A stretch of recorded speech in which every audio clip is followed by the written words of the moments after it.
Hi, it's John here.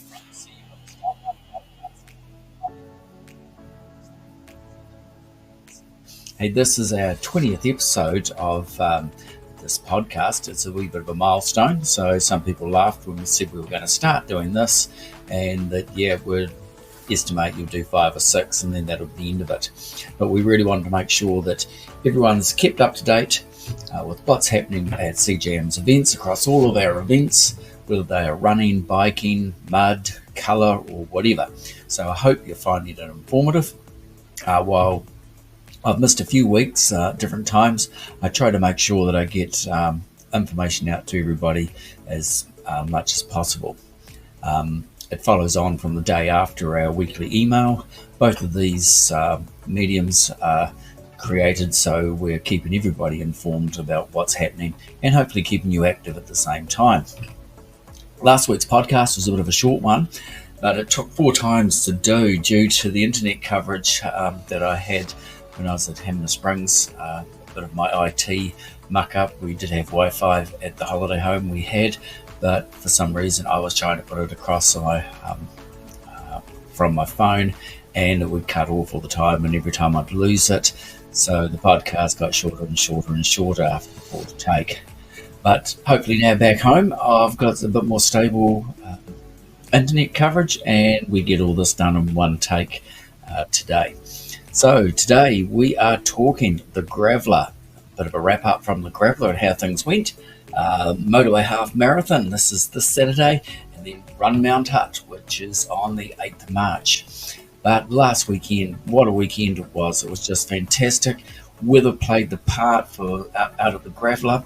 The Graveler was held in Hamner Springs, and it started at the top of Jack's Pass on the intersection of Top House Road and Molesworth Road, and the riders made their way up through Molesworth Road, then across 7 Sedgemere track, coming out at Sedgemere Hutt, onto the Rainbow Road, down Rainbow Road, onto Top House Road, which just links into, and then down Jack's Pass and down the Western Valley Road, finishing in the Hamner Springs domain. What a fantastic day. Temperatures got up to about 30 degrees. It was hot. It was dusty. And some riders, some of them were warm, very warm, but they all performed really, really fantastically. 186 riders started. I think it was 149 or 150, right about that, finished. We had a few fall out. We had a couple come off with a few scrapes here and there, but nothing serious, which was fantastic. Tail End Charlie picked up, we had 2 Tail End Charlies. They were both full at the end of it, but people soldiered on. Our longest rider was just over 8.5 hours.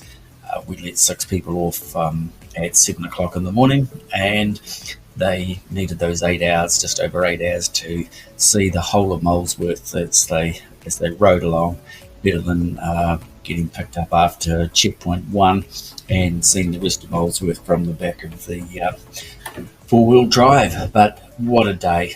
An amazing time by Cameron Jones, coming in 3 hours, 15 minutes and 27 seconds. Just a phenomenal time. Second place, 10 minutes later, came in was Craig Oliver, an amazing sprint finish at the bottom of the Western Valley Road, shooting in front of Jeremy Presbury to take second, Jeremy second. And then not far back we had Charlotte Clark being the first female coming in, and she took over 23 minutes off her time from last year.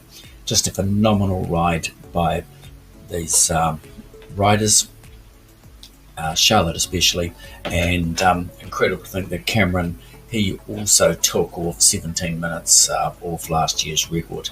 So both of them are outstanding performances, and I think it was back to about fifth or sixth of Ollie Pearce, who even rode quicker than I think it was last year's winning time. So congratulations to all those guys that performed. They achieved some goals all through the age groups. There were some fantastic results and a lot of smiles on a lot of people's faces. So we're really looking forward already to next year. This event is that special event. It's just so cool, and it's so different, and are special for everybody to take part. So if you haven't got a gravel bike, or if you've got a hardtail mountain bike, I'd say get some Ks in and get a few gravel races in beforehand. We've got a few coming up. We've got around Brunner coming up on the 3rd of May, which is 108 Ks of gravel. That's going to be fantastic over on the west coast. And also we've got the Bridge to Bridge North mountain bike race. That there suits a gravel bike as well. That's a 60k on the 15th of June, and then Ride the Wilderness on the 16th of November is a hard-packed gravel race on the West Coast Wilderness Trail. So there's plenty of events that you can jump into and have a go. If you haven't got a gravel bike, have a go on that mountain bike, hardtail, and see how you go with it, and before you make that investment into the gravel bike. But boy, those bikes and those guys, they move along. It's pretty spectacular. It's great racing and great to see. Well, that's the biking part of it. We've basically had on the graveler. Then this week we're into, you got the running shoes will be out. There's probably going to be a few carbon soled shoes out there bouncing along the pathways of the Christchurch Southern Motorway pathway for the Christchurch Motorway Half Marathon. This year we're starting and finishing at the Canterbury AMP Park due to Napunawai being used for an international track meet, and we've been pushed across over to the Canterbury AMP, but it actually makes for the course being very, very fast, and no grass in it whatsoever, where we used to go across the training track when we started Napunawai, although it's pretty cool starting and finishing on that track. But this year we'll finish just outside the pavilion where the rugby league changing rooms are in the Canterbury AMP. So it's tar seal the whole way except for 200 metres just before you go through the meadow mushrooms before you get to there. It's a really, really fast course. There's only one stop go traffic control, but there's no stop for the runners, and that's on Marsh's Road. So the run goes all the way out to Shands Road by the overbridge there, and turns and then goes all the way back with the loop around meadow mushrooms, and then back on through the pathways all the way back out to Canterbury AMP and finishing. It's an out and back course. It's fast. The 10k is also fast as well. 5k out, 5k back. 5k is 2.5k, 2.5k back. Surprise, surprise. And we have the kids dash, which is 2k. We haven't got a lot of kids in the race this year, which is a wee bit disappointing, but there is another major children's event on Saturday, so I think the parents and that will be pretty involved with that one. So good luck to all those kids taking part in that. It'd be nice if they backed up and did our event as well. So the 2k might be a 2.1, 2.2k for them, but that's going to be around the streets in the Canterbury AMP Park. So that starts, the first runners of the hybrid and the walkers go off at 8:30. The run starts at 9 o'clock, and we're expecting a fast time. There's some pretty classy runners that have been registered there.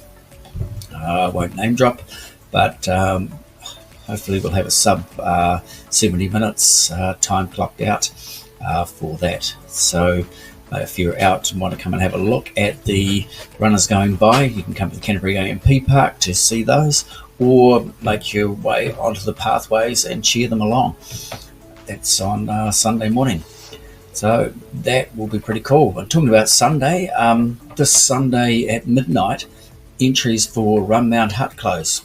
We'll still keep entries open afterwards, but they go to late entries, so you want to get your entry into this event. This is going to be the inaugural Run Mount Hutt. It starts at the Awa Awa Rata Reserve, also known as McLennan's Bush. Runners will start there. They go up Scott Saddle Track up to the Mount Hutt Skifield Road at Scott Saddle, and then they make the rest of the way up to the Mount Hutt Skifield car park and turn around just out by where the bungee jumpers, come back down same way they went, and finish again in the reserve. So this is 25k, 12.5k up, 12.5k down. If you aren't up to the 25k run, you can do 12k. That's 6k. So you go up to Rocky, where the big rock is, halfway up the ski field, turn around and come back down to the reserve again as well. This is going to be a spectacular event. All runners taking part will naturally receive a finisher's medal, but they'll get views, scenery to look at. It's just brilliant. On the way up, they might have their head down, they might see a fair bit of shingle, but on the way back, if they look up, wow, what a view it is. So if you haven't entered that one, you need to go to runmounthut.co.nz and register. It is going to be really cool and real special. Entries for that, as I say, close this Sunday as well. And the event is on Saturday the 8th of March, and if it is rainy or too windy, is more of the thing, it'll be held the following day. But make sure you've got that in your calendar, you've got your entry into it as well. We've got a whole array of events coming up, as I mentioned before, the Around Brunners, the Bridge to Bridge, Ride the Wilderness later in the year, but we've got a string of events out there for people. So if you're looking for some really cool events, go to CJM'S events.co.nz, check out all the events and the dates for them, and put your register for the events. When you register, make sure you take out the withdrawal insurance. This is really, really key. You can purchase the withdrawal insurance. Generally, it's $25 on the standard events. Some of the ultras, it is a little bit more, and you take that out and you can withdraw from the event up to 96 hours before the event without any questions asked. No medical conditions, no proof having to go to the doctor to say this has happened or that's happened or your plane's been delayed or anything like that. It's all about straight up, if you haven't done the training or you've injured yourself, you can withdraw. We had a number from the graveler who had to withdraw. We had actually broken hip, legs, ankles, wrists, collarbones, all sorts of things in the lead up to that. So a number of those people had withdrawal insurance and were paid back out. So that's simple as that. No other questions asked. They were just telling us what they were doing, and that is a cool way to go. The other thing you can do is sign up and promote the events. That is, you can raise funds for your sports club. So if you register for that and you forward your link to all your, say, your workmates, and they register, your group earns 10% of what the entry fee is for that. So it's a fantastic way to do it. So again, if you want to have a look at all the events, go to CJM'S events.co.nz. If you've got any queries whatsoever about any of the events or anything, just email John, John, at CJM'S or you can text me or call me on 027 226 7769. Until next week, hey, we'll see you on the start line. And that start line is going to be the Christchurch Motorway Half Marathon. Okay, hey, have a great week, guys, and we'll catch you then. Cheers. Thanks.